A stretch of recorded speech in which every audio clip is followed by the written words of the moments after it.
Squishies! Welcome back to another vlog. This is Mystery Skulls Animated. This is a commissioned vlog for Aleph Null.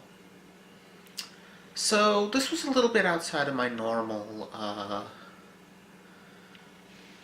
comfort zone, I guess you could say.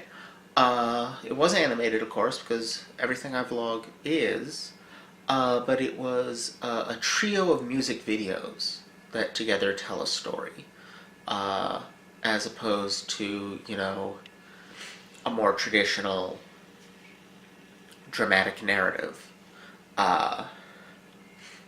Dramatic here referring to form, not content. You know, much of what I watch would not be classified as a drama in the genre sense, but just talking in terms of form, you know, any play, movie, TV series is one. This isn't. So it's purely visual, basically.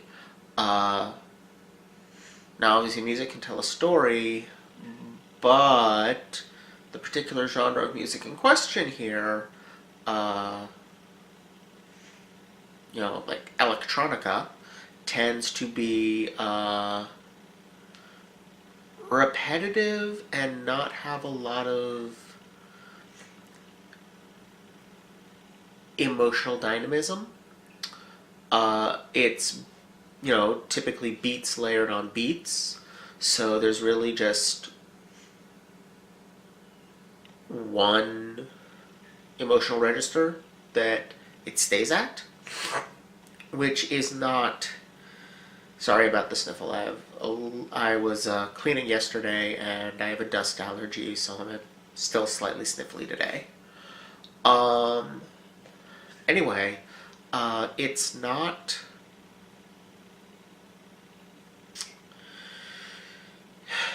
Like, that's not a bad thing. It's part of why electronica and related genres, okay, I'm going to slip in a little secret here. They're all descended from disco. It didn't die, it just mutated. Pretty much anything you hear in a club is disco descended.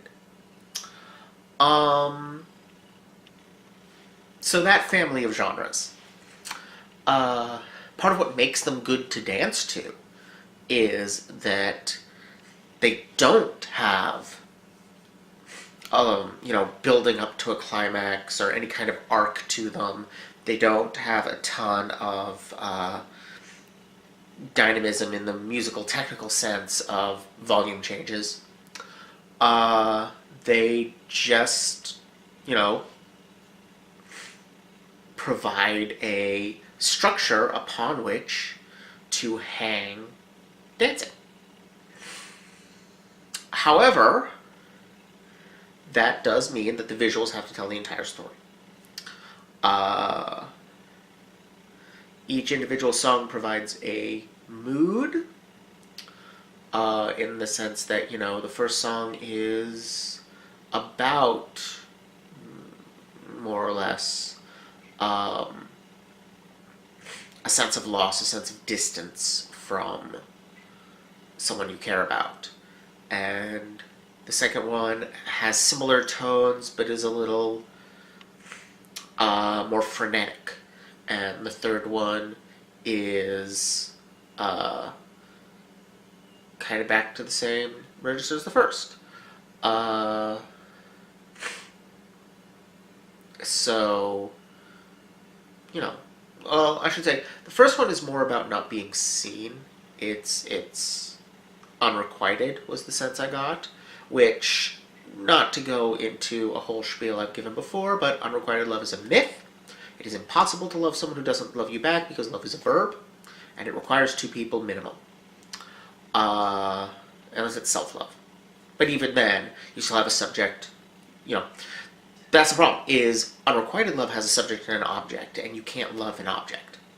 You can only love someone if you're treating them as a subject in themselves, and that requires actually knowing them Real love has everyone involved as a subject. So you can love yourself because you're the subject and the object. But if you love another person, it only works. It only works if they love you back. Anything else is just infatuation. And the romanticization of infatuation as something equivalent to actual relationship, which is what love is the romanticization of infatuation is a major problem. And among other things, it's where shit like nice guy syndrome comes from. That's not to say that being infatuated with someone who's not interested in you doesn't hurt. You know, it's just to say that it's not the same thing. And anyone who has actually experienced love and then lost it can tell you that that kind of heartbreak is both qualitatively and quantitatively different from she just ain't into you, man. And that's actually kind of shown in this first video in Ghost, because it's at least implied that blonde guy killed the guy who becomes the ghost out of jealousy over blue hair girl. But it's implied, but at the same time, like, there's the shot of something green creeping up his arm right before he uses that arm to push the person off. So that could be some kind of spirit or something. But on the other hand, green is traditionally associated with jealousy, so it could just be the jealousy.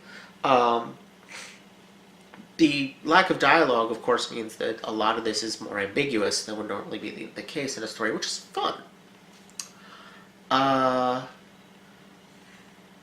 The downside is that there's not a ton of characterization.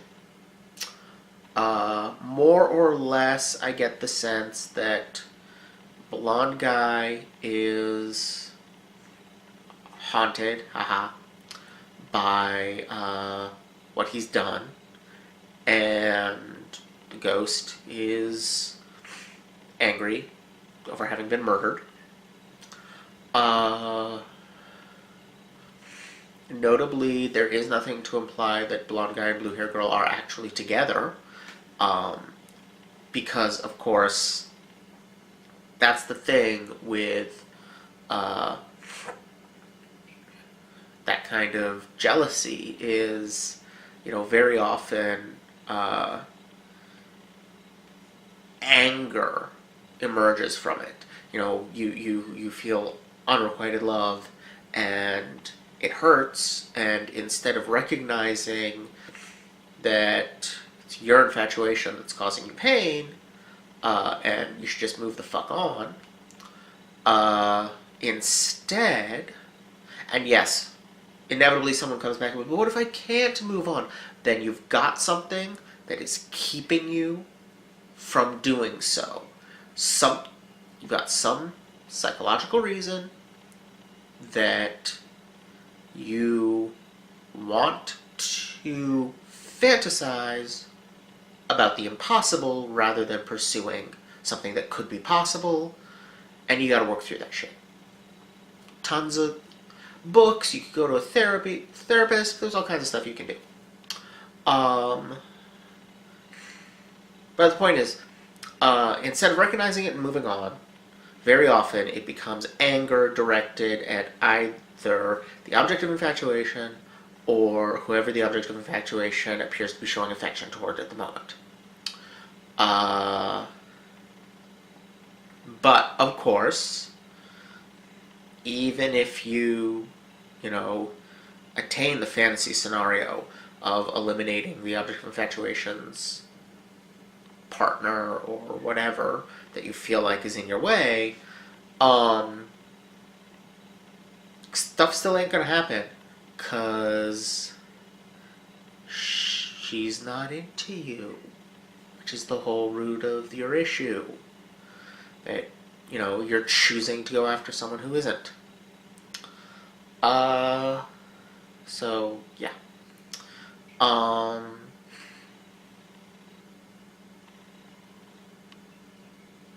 so there's him, and, like, the ghost gets some characterization too, but there's also, like, the woman who's chasing the dog, and no clue what's going on there motivation wise. There's some, like, quick flashes of frames. I was able to catch a couple. I mean, it's pretty heavily implied throughout that the dog is actually a kitsune in disguise, which is cute. That is, of course, a thing that happens in Japanese folklore. That foxes, kitsune, are powerful magical spirits, trickster spirits that can take on the forms of people or friendly animals as a way of ingratiating themselves towards tricking you, generally to steal food, although sometimes worse stuff. And also this whole thing about them growing extra tails as they grow more powerful. I didn't count, but I'm assuming that,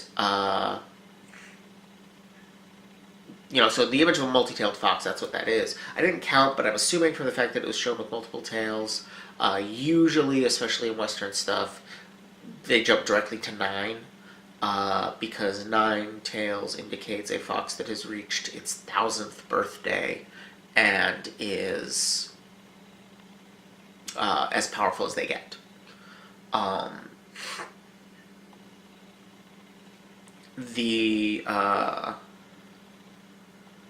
And most Americans' first contact with the Legend of the Kitsune is either Ninetales from Pokemon or the Nine-Tailed Fox in Naruto, and both are the most powerful nine-tailed version. Anyway, the woman is chasing the dog for some reason. There's some quick shots about the dog bleeding on a flower, which the woman has plant powers and maybe is a plant, and maybe something to do with that. Like, maybe she wants more of the dog's blood. Certainly she seems to be trying to make it bleed. That part's very confusing, and I don't really get what's going on there at all. It's just kind of this side thing that's running while the ghost story is unfolding. The second episode focuses mostly on her, and I don't really get it. Even with that, I still don't understand what she has to do with anything.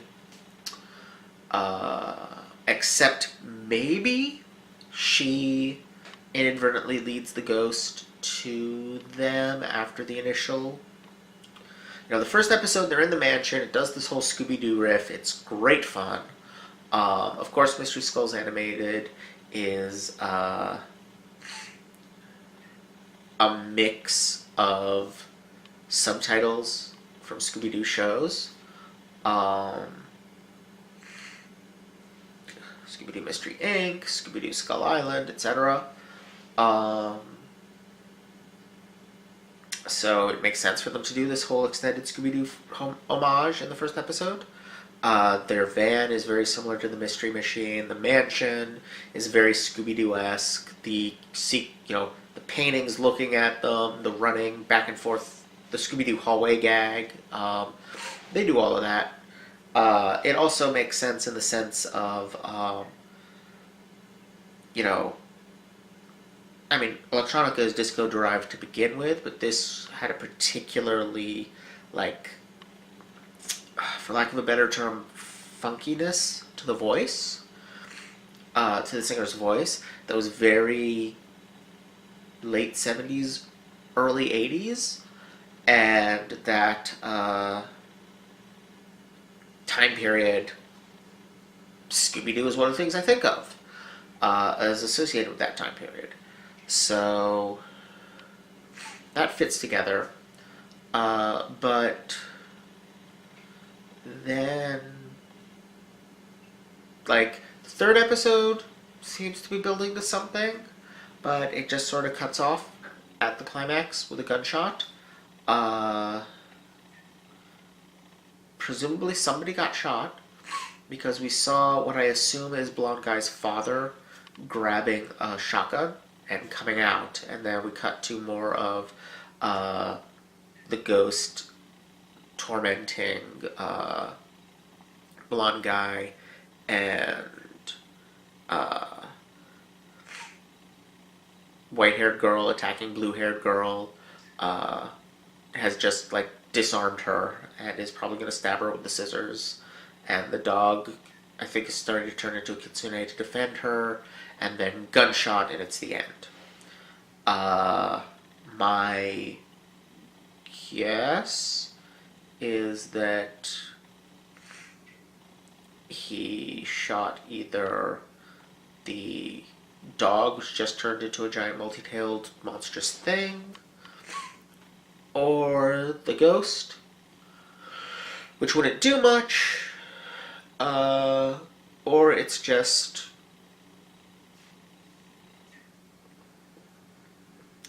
hey, let's just cut this off and leave it unended. Which, I mean, is what it does. Yeah.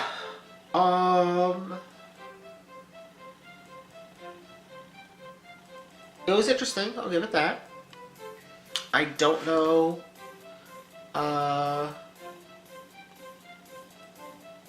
what else to say about it. This is not, I generally struggle with nonverbal stuff.